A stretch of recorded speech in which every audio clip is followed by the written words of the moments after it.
on, who was his teammate there in Buffalo back in the 70s, 80s, late 70s. Now we're really going crazy here. Now we're pulling out a roommate in his CFL days and a friend of the program, we think, and Liz is hanging out where I grew up in the Philadelphia area, South Jersey, where I'm at, and I was fortunate to run into him at an establishment a few years ago. Mike Mayock joins us now, the former still draft guru and GM for the Vegas Raiders. How you doing there, Mike? What's going on? Rocky Minuch, Jimmy B. How we doing, Mayo? Doing great, fellas. How you guys doing? Doing good. I'd love to get your take right now on what the pulse of the Philadelphia area is right now, and is it any different than it was just 2 years ago?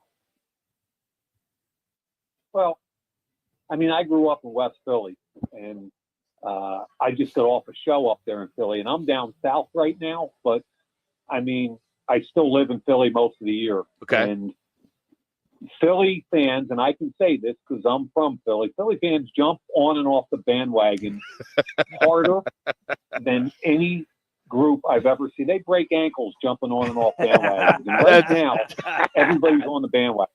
That's awesome. After they put 55 on Washington, there's like no more room on the bandwagon. Man, I got to imagine when your podcast with your lovely daughter Lee, believing in Eagles, has got to be to the point where there's probably nothing you haven't covered leading to this Super Bowl, but some of the things that you've covered would have been some of those things when you've watched throughout this entire year that you've noticed about this Eagles team that's been a constant, which you believe could lead them to this victory on Sunday. Yeah, I think it's pretty cool because if you go back to a year ago, the Eagles were kind of, they were 10-1. They lost 6 of the last 7, got buried by Tampa Bay in a wild card game, and basically fell apart after starting 10-1. There were a lot of conversations in Philadelphia about Nick Sirianni, job security.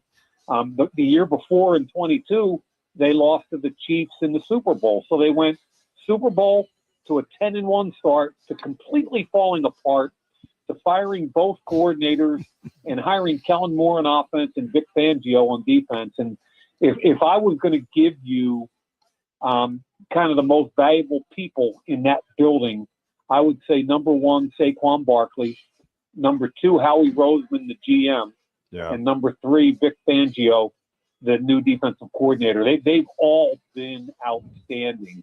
And I think the Eagles roster is the best from top to bottom in the NFL. And as a former general manager of the Vegas Raiders there, Mayo, how difficult is that for Howie Roseman to continually have outstanding rosters, great draft picks, do very well in free agency? You've been down that road. I mean, how difficult is that? And what has become his mantra to keep the cupboards full, so to speak? Yeah, I think he's the best GM in the league right now. And he comes from a salary cap background where most people come from an evaluation scouting background. And I think that helps him with an ability to manipulate the roster a little differently than a lot of other teams do. He also is an outstanding evaluator and has a great staff.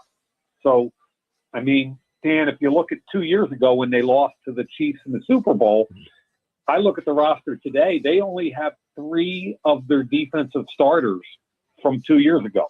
Wow. But what they have filled in with, like Jalen Carter, who I think is the next great defensive tackle in football. What they did with Zach Vaughn in free agency, who went from just kind of a special team spot player in New Orleans to an all-pro in Philadelphia at linebacker. And then their first 2 draft picks this year are Cooper DeJean is the second pick, and he's their starting nickel. And Quinyon Mitchell is probably the best young corner in football today.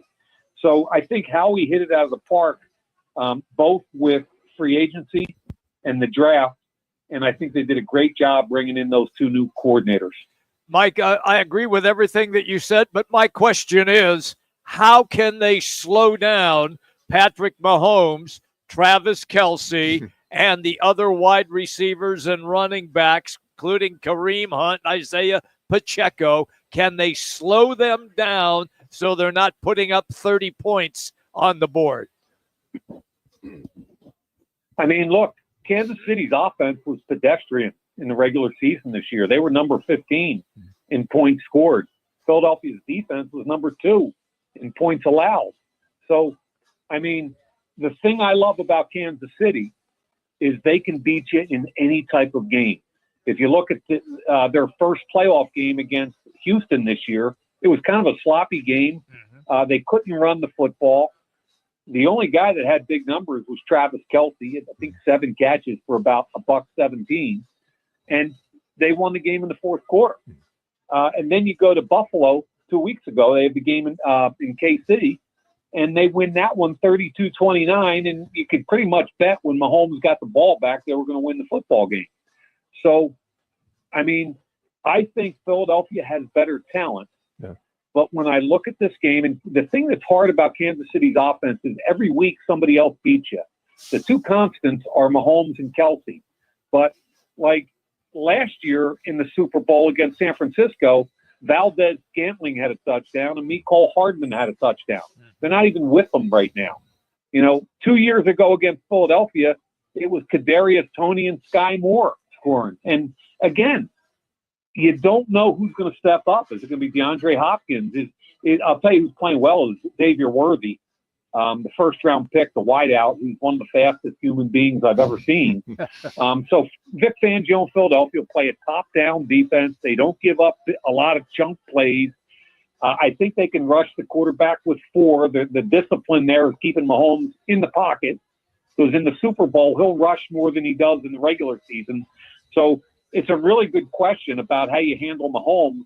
And that's a long way of saying, as much as I love the Eagles roster, and I do, and I'm from West Philadelphia, if it's a blowout, I think the Eagles win. But if it goes into the middle of the fourth quarter and it's a 1-score game, I would never bet against Andy Reid and Patrick Mahomes. I think they win that type of game. And to piggyback off that, Mayo, the intrigue of Reid versus Fangio, as you kind of broke down. Then there's Kellen Moore versus Spagnuolo. What Spagnuolo's done in the playoffs, and to your point, that the Chiefs haven't really blown anybody out. They've just won. But the way that Spagnuolo's handled the defense to keep them in games and to continue to move them forward and allow this Chiefs offense to just win by enough. So what matchup is more intriguing for one Mike Mayock? More Spagnuolo or Reid Fangio? I think they're the 2 best defensive coordinators in football. They're both about 100 years old, which means they're our age. Yes. I've seen a lot of these 2 guys, and the thing about Spags, and he, by the way, he's a Philly guy. I see him down the Jersey Shore in the summer sometimes. I mean, he coached in Philly. There's another subtitle there along with Andy Reid, who coached in Philly. But when you get in that red zone, Spags is coming after you. And they weren't really good between the 20s. But when you got in the red zone, you were kicking field goals. That's why they're number 4 in points allowed. So Spags will come after them. I think he's going to try and force them to not let Barkley run the ball as easily as they had on first down. Barkley's been amazing.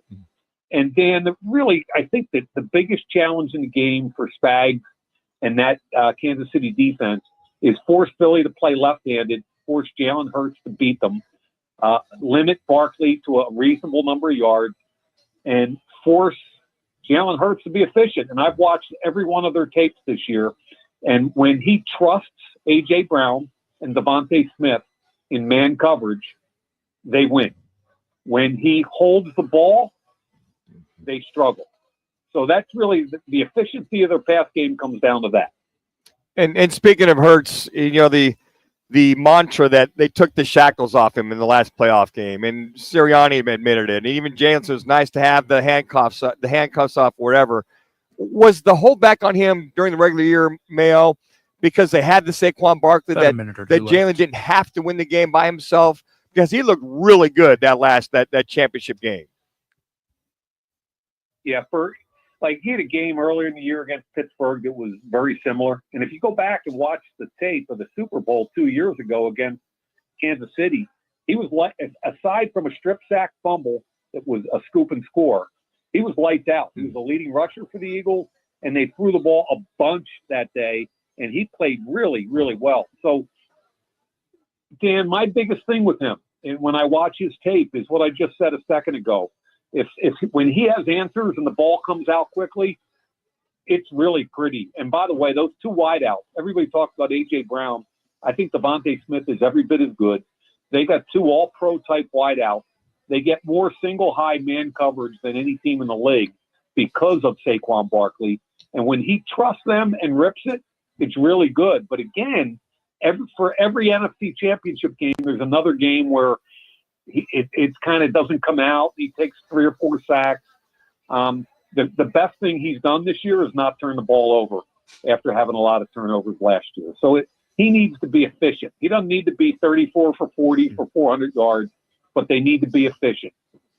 Duville Inn, is that where I can see him when I'm down there in Ocean City? I can just head over to the bridge and go to Duville. Good to start rapping.